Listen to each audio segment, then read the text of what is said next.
혹시 이런 경험 있으신가요?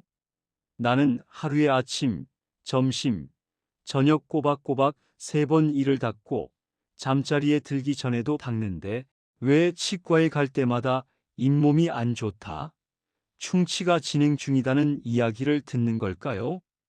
매번 치과 의사 선생님께 혼나는 기분, 정말 억울하고 속상하죠.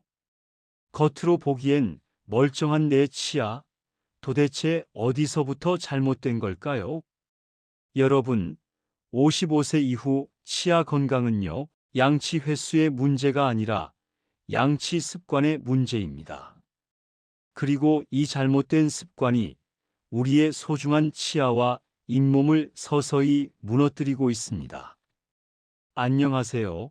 건강하소서 구독자 여러분. 오늘 저희 건강하소서에서는요, 하루 3번 닦아도 이가 망가지는 진짜 원인과 함께 55세 이후 치아를 평생 지켜줄 단 하나의 양치 습관을 알려드리겠습니다.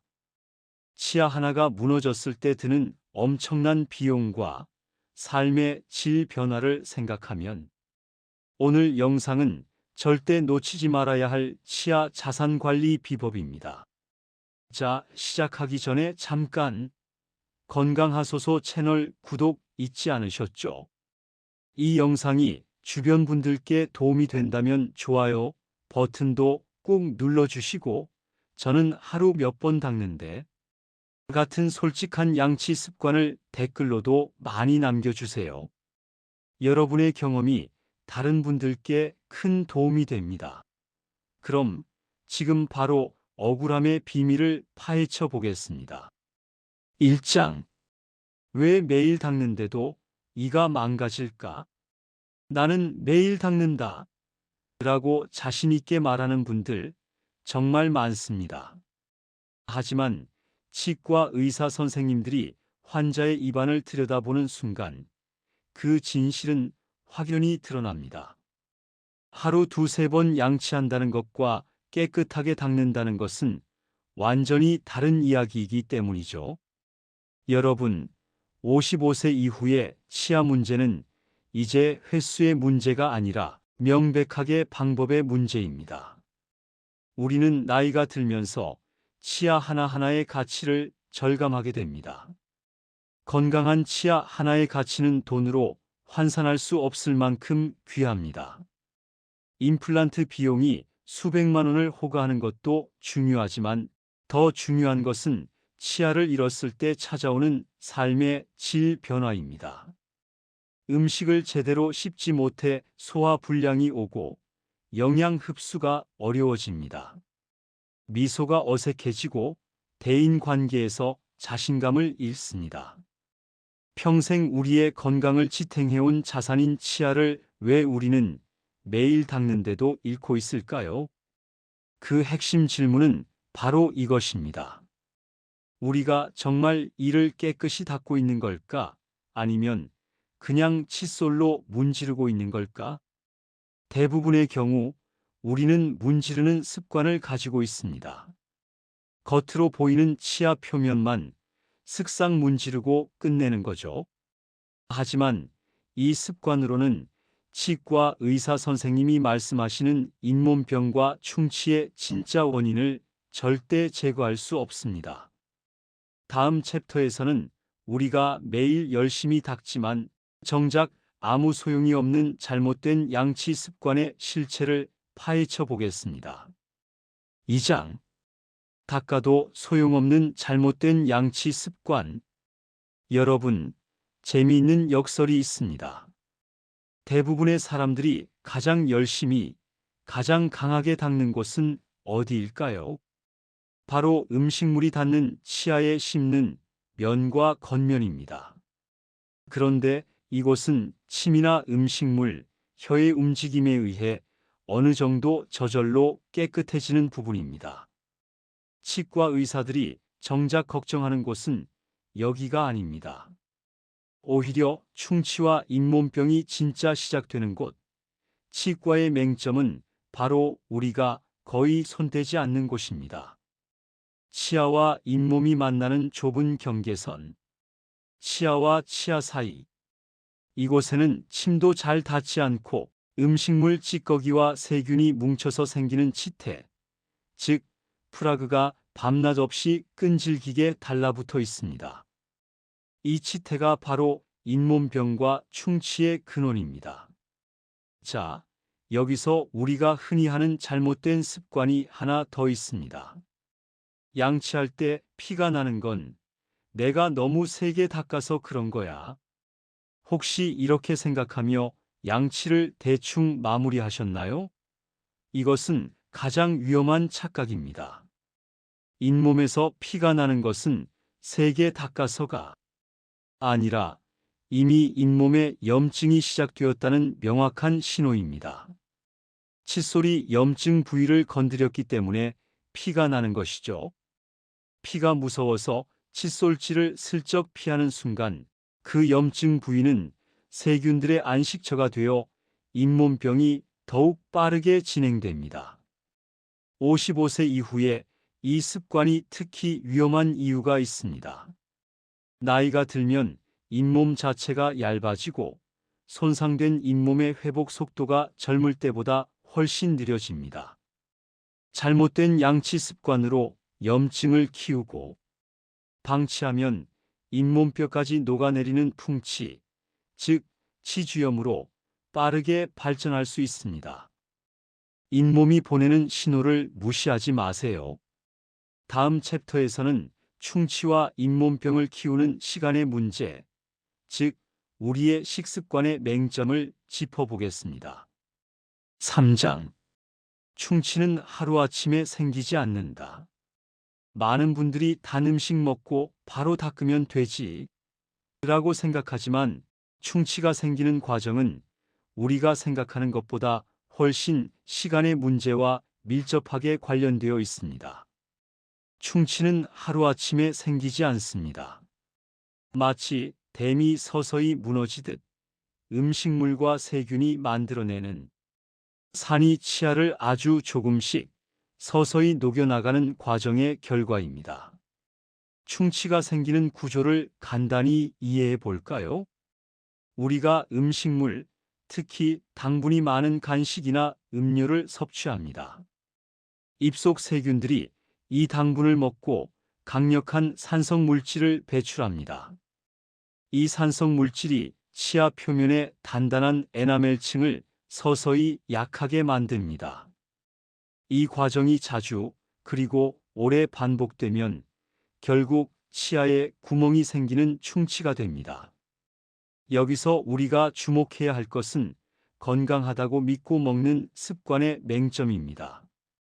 건강 음료 맹신, 아침에 마시는 레몬청, 과일청, 건강즙 등은 당분도 많지만 그 자체로 산성이 매우 강합니다. 커피와 간식, 커피나 차를 마시며 오후 내내 틈틈이 간식을 먹는 습관, 단 음료 습관, 탄산 음료나 주스를 홀짝홀짝 마시며 오랜 시간 입안에 머무르게 하는 습관, 이런 습관들은 치아를 산성 환경에 오랫동안 노출시키는 결과를 낳습니다. 양치를 하루 3번 한다고 해도 나머지 시간 동안 치아는 계속 산성에 노출되어 부식되고 있는 거죠. 이 장의 메시지, 얼마나 자주, 얼마나 오래 입안에 머무는지가 충치 발생을 결정합니다. 음식을 먹었다면 최대한 짧은 시간 내에 입안 환경을 중성화시켜주는 것이 중요합니다. 커피를 마실 때도 30분 안에 끝내고 물로 입을 헹구는 습관만으로도 충치 발생 위험을 크게 줄일 수 있습니다. 다음 챕터에서는 겉으로는 멀쩡해 보여도 속으로는 곪고 있는 보이지 않는 치과 문제를 짚어보겠습니다. 4장. 보이지 않는 곳에서 더 빨리 망가진다. 나는 별로 아픈 곳이 없으니까 치과에 굳이 안 가도 돼.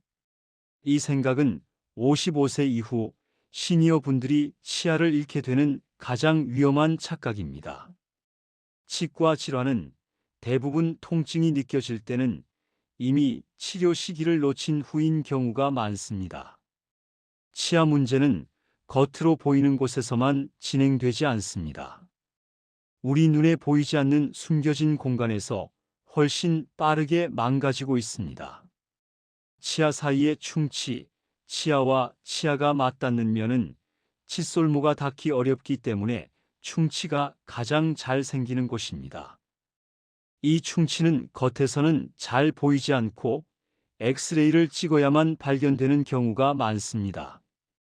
이미 충치가 깊어 신경까지 침범했을 때야 비로소 통증이 느껴지기 시작합니다.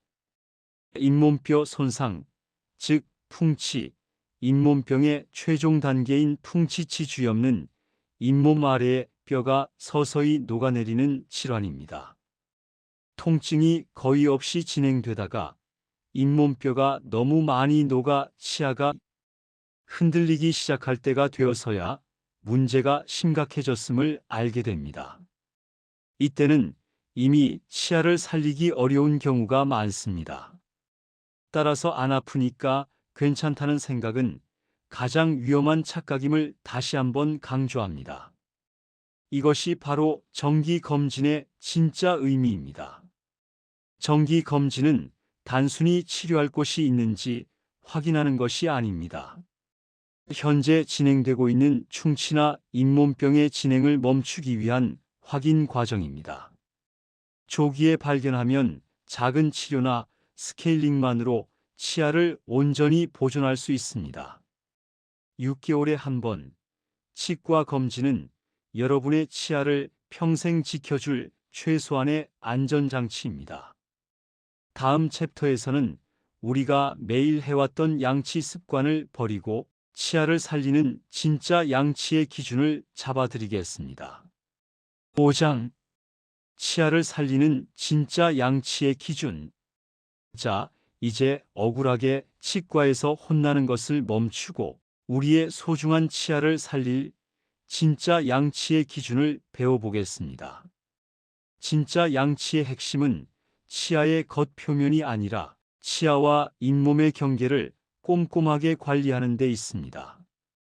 이 경계에 치태가 쌓이지 않도록 제거하는 것이 잇몸병 예방의 전부입니다. 1. 칫솔 선택의 기준. 칫솔 머리 크기. 너무 큰 칫솔은 입안 구석구석을 닫기 어렵습니다. 어금니 2개 정도를 덮는 크기의 작고 둥근 칫솔을 선택하세요. 칫솔모의 부드러움. 잇몸이 약해진 시니어는 강한 칫솔모로 문지르면 잇몸이 상할 위험이 큽니다. 부드러운 미세모를 선택하여 잇몸 자극을 최소화하고 치태를 부드럽게 닦아내야 합니다. 2. 올바른 양치 습관. 잘못된 습관, 칫솔을 잡고 앞뒤로 또는 좌우로 톱질하듯 세게 문지르기. 이는 잇몸만 상하게 하고 치아 경계의 치태는 제거하지 못합니다. 진짜 양치 기준. 잡는 방법. 칫솔을 연필 잡듯이 가볍게 잡으세요. 힘이 너무 많이 들어가면 잇몸이 상합니다. 각도. 칫솔모를 치아와 잇몸 경계에 45도 각도로 비스듬히 대세요. 이 각도가 치아와 잇몸 사이의 틈을 가장 잘 파고듭니다. 움직임. 45도 각도를 유지하며 작은 원을 그리듯 부드럽게 움직이거나 잇몸에서 치아 방향으로 쓸어내리듯 닦아주세요. 분할. 한 번에 치아 전체를 문지르지 마세요. 치아 2~3개씩 영역을 나누어 꼼꼼하게 집중해서 닦아야 합니다. 가장 중요한 메시지. 하루 3번 대충 닦는 것보다 하루 1번. 특히 저녁 취침 전이라도 제대로 5분 이상 꼼꼼하게 닦는 습관이 치아 건강을 훨씬 확실하게 지켜줍니다. 제대로 된 양치법으로 치태를 제거하고 다음 챕터에서 치아 관리에 대한 인식을 완전히 바꿔보겠습니다. 6장 55세 이후 치아는 관리의 결과다. 여러분, 오늘 저희 건강하소서와 함께 억울한 양치 습관의 비밀부터 진짜 양치의 기준까지 모두 알아보셨습니다. 지금 여러분의 치아 상태는 절대 나이 탓이 아닙니다. 지금껏 여러분이 습관처럼 해왔던 생활 습관, 양치 습관이 그대로 드러난 결과입니다. 많은 분들이 잇몸병을 나이가 들어서 생기는 숙명처럼 여기지만 사실 잇몸병은 나이 탓이 아니라 관리 방식의 차이에서 비롯됩니다. 80세가 넘어서도 건강하고 맑은 치아를 유지하는 분들은 타고난 운이 좋아서가 아니라 젊을 때부터 제대로 된 관리 방식을 실천해 왔기 때문입니다. 이제부터 우리의 치아를 언젠가 망가질 소모품이 아닌 평생 함께 가야 할 가장 소중한 자산으로 인식하는 전환이 필요합니다. 치과를 덜 가는 비결은 치과 의사의 손에 있는 것이 아니라 바로 집에서의 10분에 달려 있습니다. 오늘부터 칫솔 잡는 법, 닦는 각도를 바꿔보세요. 6개월 후 치과 검진에서 의사 선생님의 칭찬을 받는 놀라운 경험을 하게 되실 겁니다. 시청자에게 남기는 최종 메시지. 오늘의 10분이 10년 후 당신의 식탁과 미소를 지켜줄 것입니다. 이 정보가 여러분의 소중한 치아 건강을 지키는데 큰 도움이 되셨기를 바랍니다. 오늘 영상이 유익하셨다면 건강하소서 채널 구독 꼭 부탁드리고요. 좋아요 버튼도 잊지 마세요. 그리고 오늘부터 실천할 새로운 양치 습관이나 치과 경험담을 댓글로 남겨주시면 다른 분들에게 큰 동기부여가 됩니다. 다음에도 여러분의 삶을 더 건강하고 활기차게 만들어줄 알찬 정보로 다시 찾아뵙겠습니다. 감사합니다.